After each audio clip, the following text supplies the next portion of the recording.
All right. Good morning, everybody. Welcome to another special interview episode of Swing and a Miss. Today, we're joined by Connor McKnight. Connor is the White Sox field reporter and play-by-play, and we're very honored to have a little bit of your time this morning. Connor, thanks for joining us. Thanks for having me, fellas. Nice to meet y'all. Absolutely. We've had some really awesome interviews lately, and you're now the fourth representative from the AL Central that we're able to talk to. So if the Kansas City Royals happen to catch this episode, you're the last one left. Nice. I love it. I'm glad we're going around the Central. It's a competitive division, if not necessarily, a lot of us over 500, although the White Sox got there last night, which is nice. We're enjoying that. Absolutely. Well, Connor, if you don't mind, tell our listeners and us a little bit about your background, and then we'll kind of dive right into some specific questions that we put together for you. Yeah, absolutely. My media career kind of started here in Chicago after graduating from the University of Wisconsin. Bumped around a little bit. I graduated into a kind of a tough job market. That whole '08 crash kind of thing was not fun. Yeah, everybody's nodding their head. Like, that wasn't fun. No, it wasn't fun for anybody. Yeah, we all felt that. So, bounced around for a little bit and ended up actually winning a contest at 670 The Score, the Heritage Sports radio station here in Chicago. They did kind of a combo dream job with which Mike Hall won on ESPN. Funnily enough, I see Mike Hall every Christmas and Easter, which is just kind of weird. Great guy. And I ended up winning that. Long story short, stayed there for 4 or 5 years, bounced to a couple different radio stations, picking up my own show and doing White Sox pre and post game on the radio for WLS. The National Cumulus contract went bankrupt, so that left me looking for something else to do. Picked up my own show on 670 The Score, the show or the station in which I started. COVID came around. Another fun one for everybody. And in 2021, I hooked back up with ESPN Radio here in town and started doing pre and post yet again, and also filling in on play-by-play with Len Casper and Darren Jackson, who had just started. Len had just started on the radio side for the White Sox after 15, 16 years with the Chicago Cubs on television.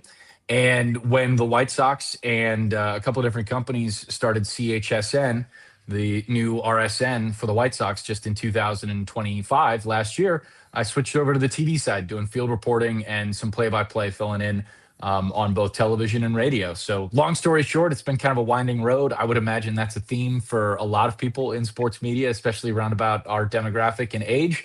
So it's been a blast. It's been awesome to hone in on baseball. It is the sports love for me. Nothing does it for me like this game. It's brutal. It's unforgiving. It comes for you every day.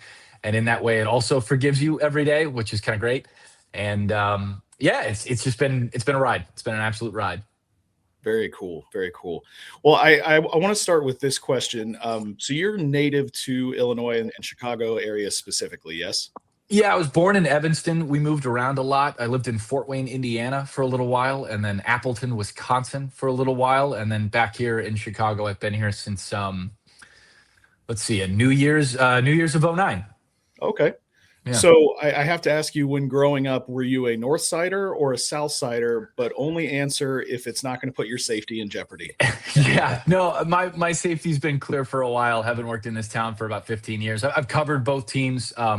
I covered the Cubs. I was in Pittsburgh when they won the one-game wild card playoff against the Pirates and made their run. I was at Wrigley Field when they got run out by the Mets in that same season, and then covered a little bit of that team in 2016. Just a touch when I was working and covering the White Sox as well. Growing up and moving around as often as I did, I followed both teams a ton. Frank Thomas and Sammy Sosa were both my favorite players growing up. That's just kind of I know what it sounds like, but when you move to Fort Wayne, Indiana, when you're about 7 or 8 years old, there's not a lot of purchase on your baseball fandom, right? The Tigers are up there, sort of, kind of, and my cousins were big Tigers fans. So for that, it was like, well, I have to find somebody to root against my cousins because they're also Pistons fans. And Michael Jordan is a literal deity walking amongst us, so I can't, give them the Tigers thing. It's just that weird. Baseball has those areas, especially like in the 90s growing up, you had your blackout restrictions and all that kind of stuff. There's people in Iowa who are fans of baseball but can't watch games for decades at a time. Like, it was that weird kind of spot for us. And we definitely had, I think one of my, I think if I remember right, well, I mean, I wouldn't remember this, but my first baseball game ever was at Old Comiskey growing up. And my grandfather, who's a huge Reds fan, took me to the ball game and read a newspaper and ate a bag of peanuts the entire time. And I watched the ball game and enjoyed myself thoroughly. Very cool. Very cool. You're very. I mean, you bring up a good point about baseball being so regionalized, but being in one of those areas where there isn't a team, it really forces you to kind of pick what's most exciting for you, or like you said, pick against your cousins. Yeah, it's the spite, I think, is a strong motivating factor when you're rooting for a fandom one way or another. Yeah, Fort Wayne had a minor league team at the time. They were the Wizards then. I think they're the Tin Caps now. And other than Frank Thomas and Sammy Sosa, Matt Lawton was probably my favorite player because he was absolutely crushing it for the Fort Wayne Wizards at the time and would go on to, I think, Twins fame for a little while. Oh, wow. Yeah, we had some Matt Lawton times. Yeah. Hey, Ben, he's no Mark Grace, though, right? He's no Mark Grace, but no one is. No one.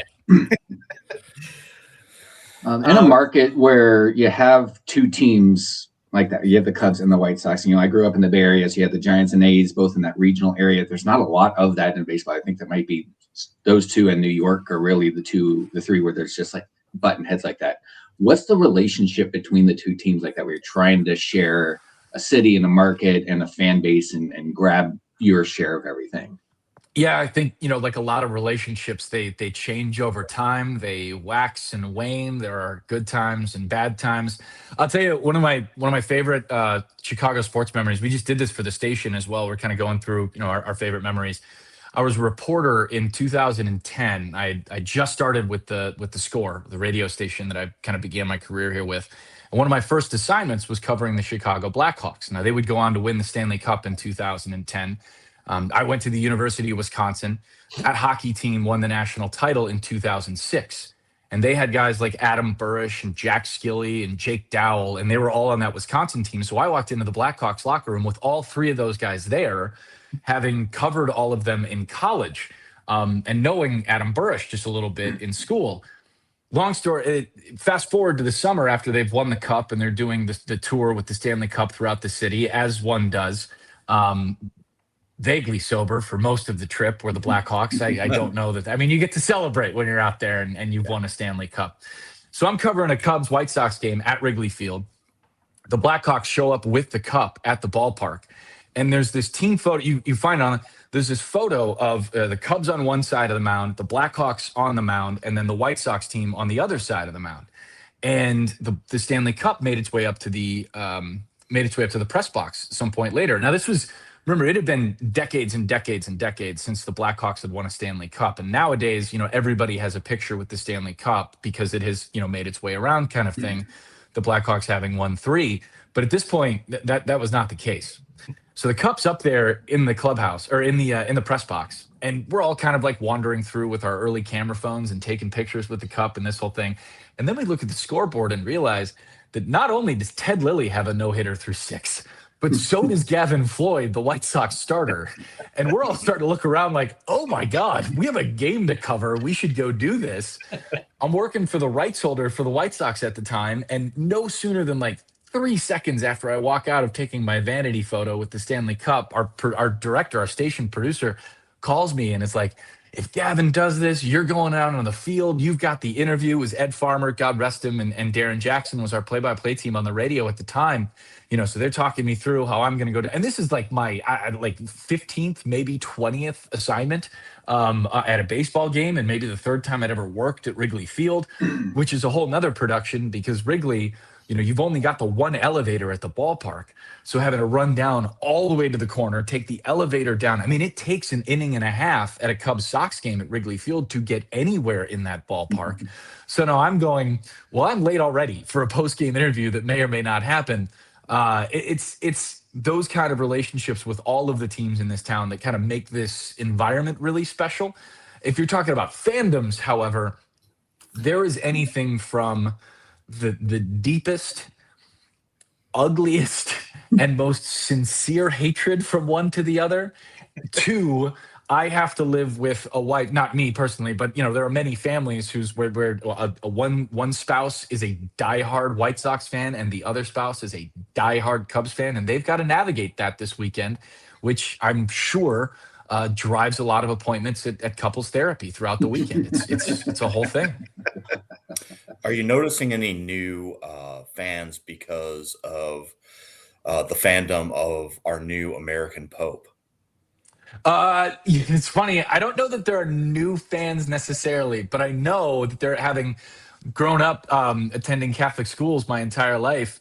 I know there are a lot of Catholics here in town that have a connection to this team now. A friend of mine is actually writing a biography about the Pope and his time here in town, and his life and his election to the pontificate and whatnot.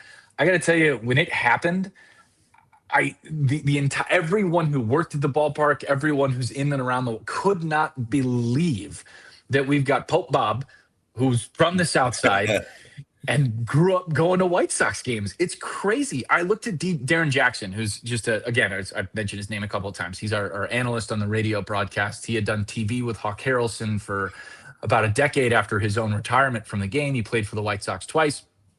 I looked at DJ the day after the Pope was elected Pope, and I said, DJ, you understand that not only does the Pope know your name, he has an opinion on your work. The Pope. And he's like, yeah, it's pretty crazy. It's wild. It's just, the guys had died. The Pope, the Holy Father, is a diehard White Sox fan and could take you through his favorite light hitting middle infielders of the late 90s and early 2000s. It's crazy. Any plans in the works to bring the Pope to the South Side for a game? I can't say. Oh, Hint, hint. there is. I mean, there is a fantastic giveaway that the White Sox are doing with a pontificate Pope. It's a stocking cap, right? It's a mitre. It's actually the hat is called a mitre. Yeah. MITRE, I think, is the spelling of it. That is the official term. It's a whole thing. It's a fantastic giveaway. I know it's already sold out. A privilege of my position is sometimes I'll get some of the giveaway items, and people know that I was going to ask around for the mitre hat, and I got this one. It's not, that one's not for you, pal. It's going to everybody else. This is sold out. All right, it's going to the people who come to the ball game. So between the Pope, there's also one other really big new international name. So who's kind of been bigger for the White Sox this year, the Pope or Munetaka Murakami coming over and absolutely killing it right off the bat? If Mune ran for Pope, I think there would be a split decision.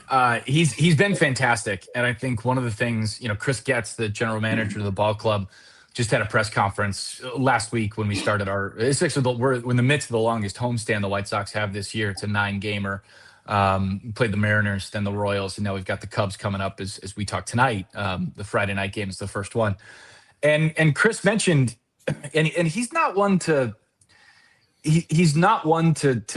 kind of read his own press clippings. He doesn't necessarily, pump his own, but when the ball club makes the decision that they have and kind of shows the proof in the pudding, which has been what the last couple of years with him as the general manager have been about, right? Kind of like eating your vegetables and taking your medicine and stuff. This team has needed that. This organization has needed that. But they took a flyer on Murakami and, landed him at 17 mil per year. And he was told by a couple different general managers, you beat the industry on this one.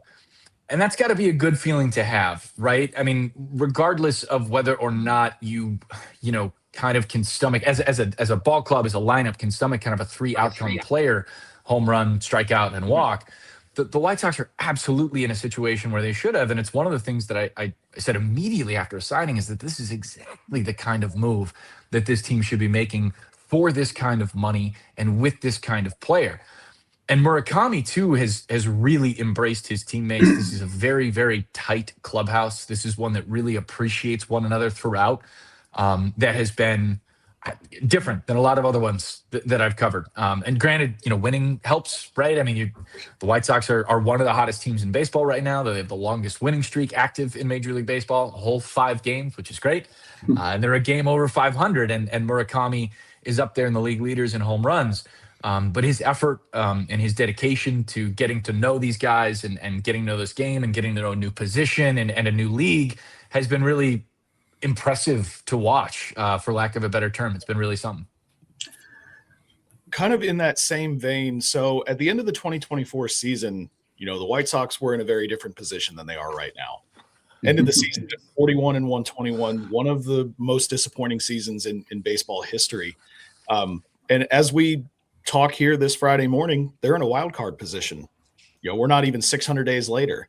So obviously the addition of Murakami is a big piece, but what else can you attribute this pretty rapid turnaround? We don't tend to see baseball turn around this quickly, if things were to hold pat. Yeah, there's a couple of things, Ben, and I think this kind of idea of eating your vegetables and taking your vitamins kind of thing. The White Sox have invested in the international market, not just with Murakami, but also with their academy in Dominican. That matters, right? Putting money into the trajectory machine that a lot of ball clubs have throughout the ball in their home ballpark and at AAA and at their spring training facility. That all matters. They have Brian Bannister as the director of pitching for them, and Bannister has been, whether with the Red Sox or Giants before that, one of the real innovators in, pitching infrastructure throughout the game over the last, call it 10, 15 years, perhaps since his retirement as a pitcher. And they've also got Ryan Fuller, who's the director of hitting at this point. And the White Sox have really kind of, thickened up that coaching infrastructure in an effort to get, kind of a through line from the major leagues all the way down to Kannapolis, where their low A team is, and really fortified how we do this, what we're trying to do. I think the other thing too, and the draft pick of Colson Montgomery was, an interesting one at the time, but it's been a long time since the White Sox have had a high school hitter, which Colson Montgomery was, coming out of Indiana, and developed him to a point where he is one of, if not, maybe Bobby Witt is a really good player, but might be other than, listen, he's really good. Colson Montgomery is maybe that next guy. I mean, you look at the defensive numbers as we stand right now, some of the offensive metrics. I mean, he's an outstanding shortstop. And this guy was, had his season put on pause last year, sent to the Arizona complex, and reworked his whole thing from, in between the ears to, to his hands at the plate, with the director of hitting Ryan Fuller. We're doing this at 8:20 in the morning. And that has been a total reshape. It's been a total reshape of what this ball club is capable of. You've got the #1 draft pick coming up in July, which may or may not be Rock Chalowski or another shortstop. It's got plenty of depth and waves in what the prospects are doing at this point too. Oh, and by the way, Davis Martin, a kitchen sink righty, has worked his tail off to come back from Tommy John surgery and be one of the top 5 ERA guys in the American League to this point. I mean, the pitching has really performed well. And I think Will Venable and the rest of the coaching staff deserve a lot of credit for taking advantage and not being afraid to go after as many platoon matchups as they can with the lineup throughout. I think that's what you got to do when you're looking to win on the margins. There's a lot more to it. We could honestly, it's a question that we could talk about for the next 20 minutes if you wanted to, because it's such a stark and thorough turn from where things were, like you said, Ben, 600 days ago. Yeah. How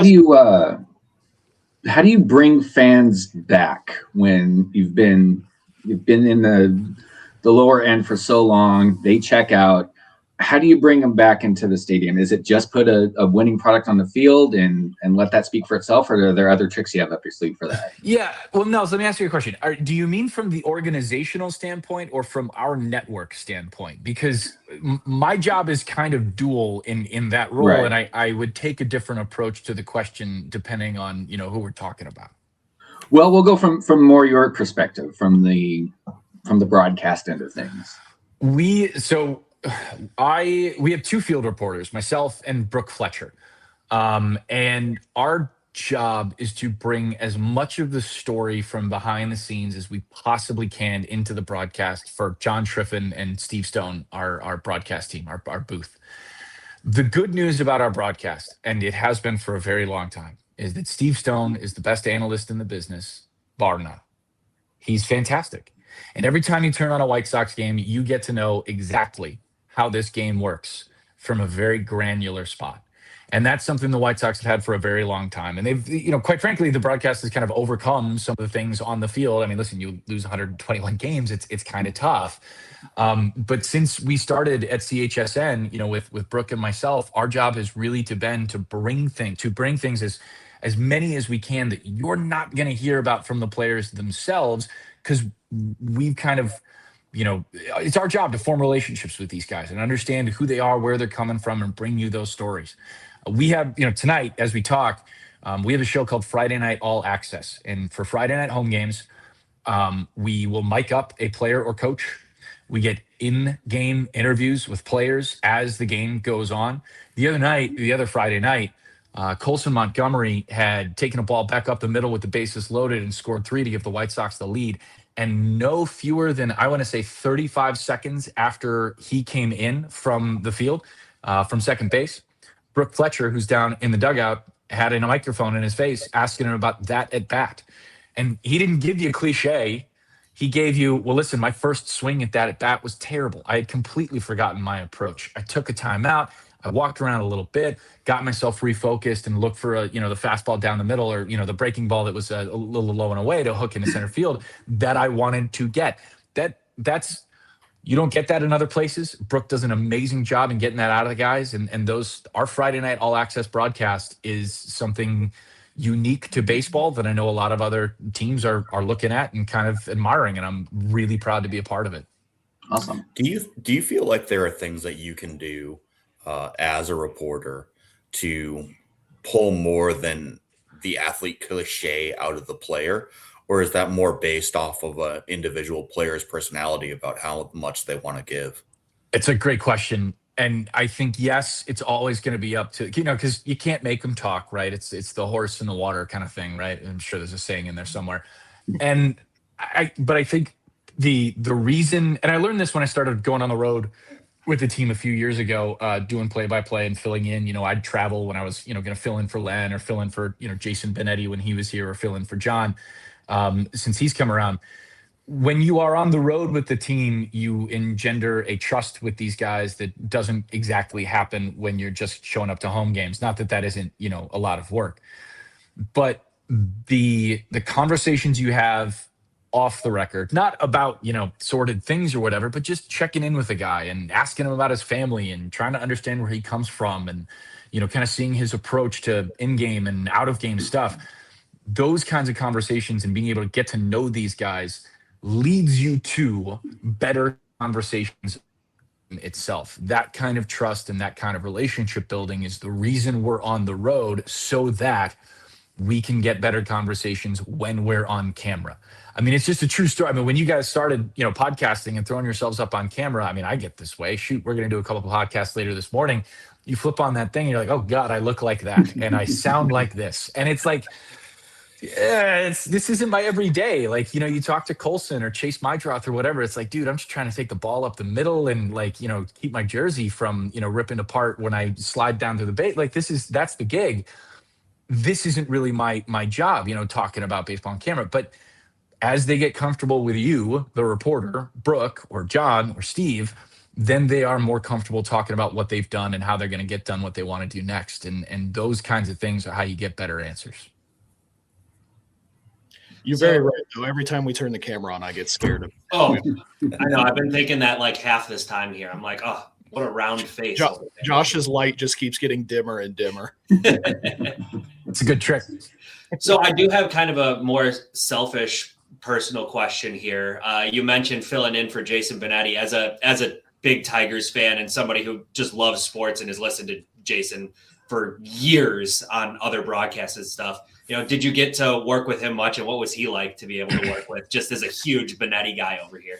I did. Yeah. He's a great human being. He's incredibly funny. I remember one day we were when I was doing the White Sox radio side of things, we had a, I don't know, 3.5 hour rain delay or something like that. And, Jason's making his rounds and stops into the pre and post game booth, my booth. And we're just, talking about God knows what and whatever. And Benetti, as you know, has a lot of different impersonations. He can give you a lot of different voices. And I don't know what got us talking about it, but all of a sudden we're talking about Keith Jackson, right? And doing the Oh Nelly and that kind of stuff. And he's got a great Keith Jackson impersonation. It's spot on. And all of a sudden, again, during this 3-hour rain delay, we're talking about the '05 national title between Texas and USC, Vince Young and Matt Leinart and Reggie Bush and the whole thing. And just how great a football. 5 minutes after a Keith Jackson impersonation, we have watched, I'm going to say, the entire first quarter of the national title game on YouTube for no reason, just because it was fun. I got to work with Jason for a little while. Steve was sick for a series in, I want to say 2022. And I sat second seat with Jason for a whole series. And, I had done some play-by-play, both on radio and television, but I was still pretty new to the whole thing. I did not do any play-by-play until my very first play-by-play opportunity was doing a major league game on radio in 21. So I'm sitting side seat with Jason, and we got done with the first game, and we're walking out of the ballpark together. And I remember looking at him and going, how'd you think it went? How'd we do? Not necessarily wanting to know, any feedback from me, just knowing that we had 2 more games to do. And, I never stepped foot in a major league batter's box, except for when Roger Bossard told me to get the hell out of there, the groundskeeper for the White Sox, just because I kind of wanted to see what it felt like every now and again. And he's like, listen, man, your job is to be you, say what you see, and I'll take care of the rest.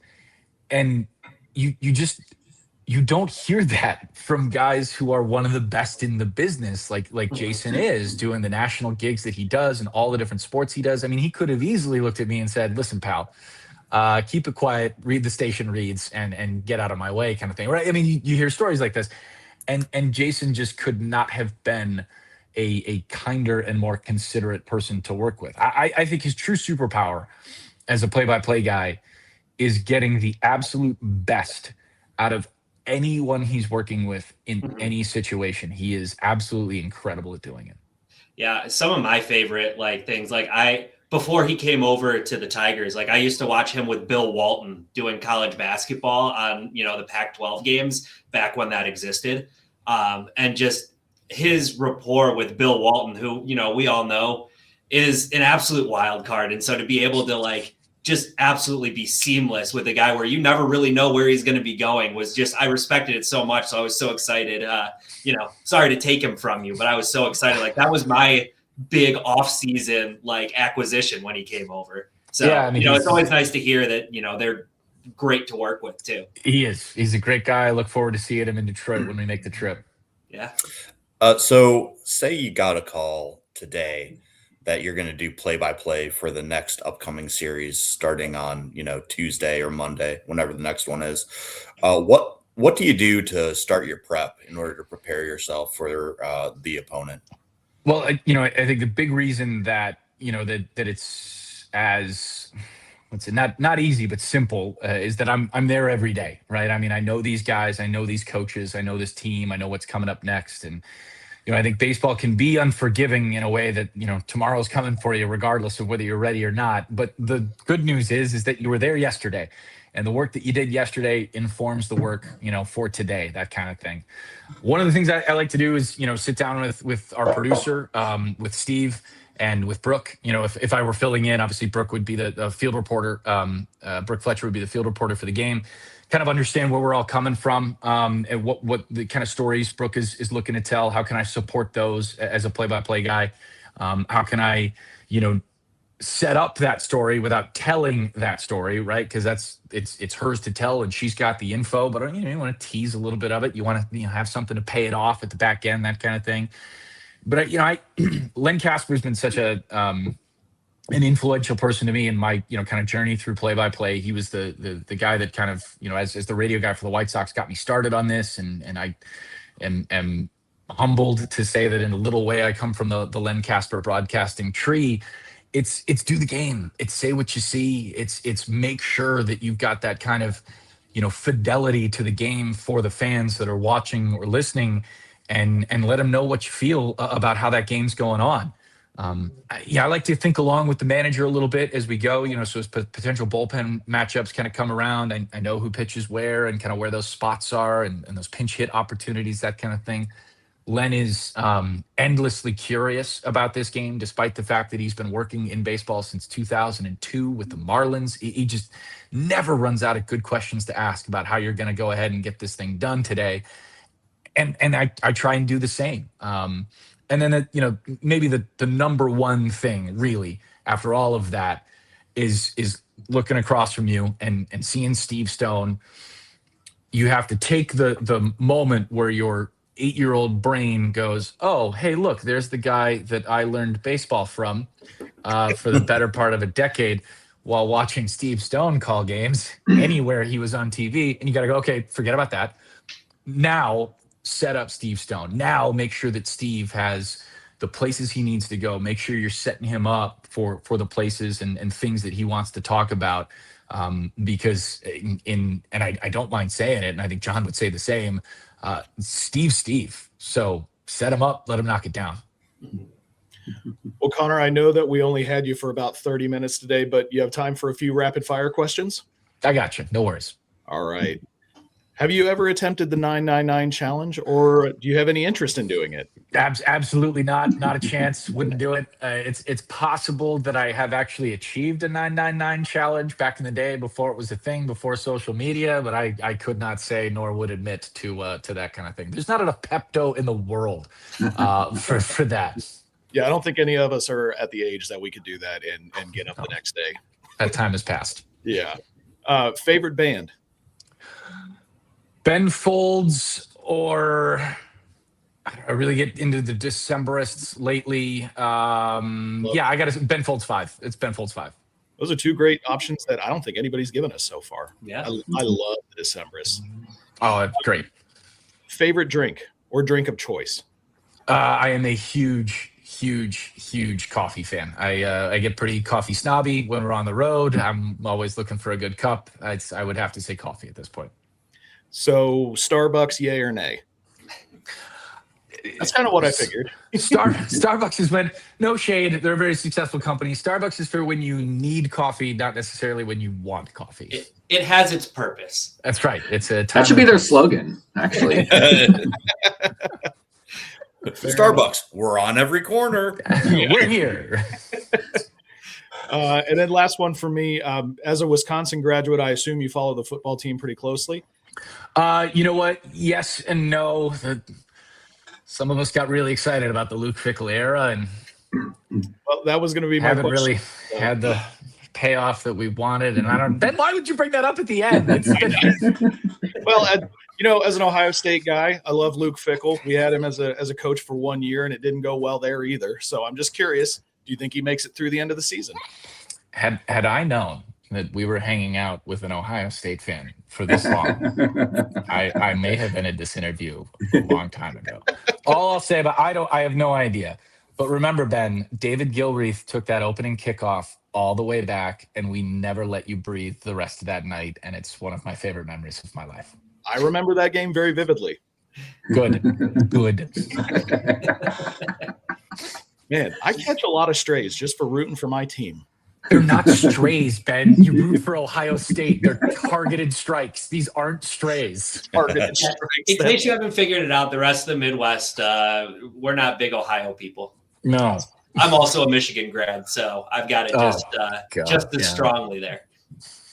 That's okay. I'm not changing. I wouldn't if I were you. Well, Connor, we can't thank you enough for your time today. This was really fun, really interesting as well. We're learning about a lot of the behind the scenes stuff with a lot of the people that we're getting to interview, and we're hearing great, really interesting stories. And you've just added another layer of interesting stories and behind the scenes facts. So we can't thank you enough. Thanks for having me, fellas. Nice to meet y'all, and best of luck down the road. We'll talk soon.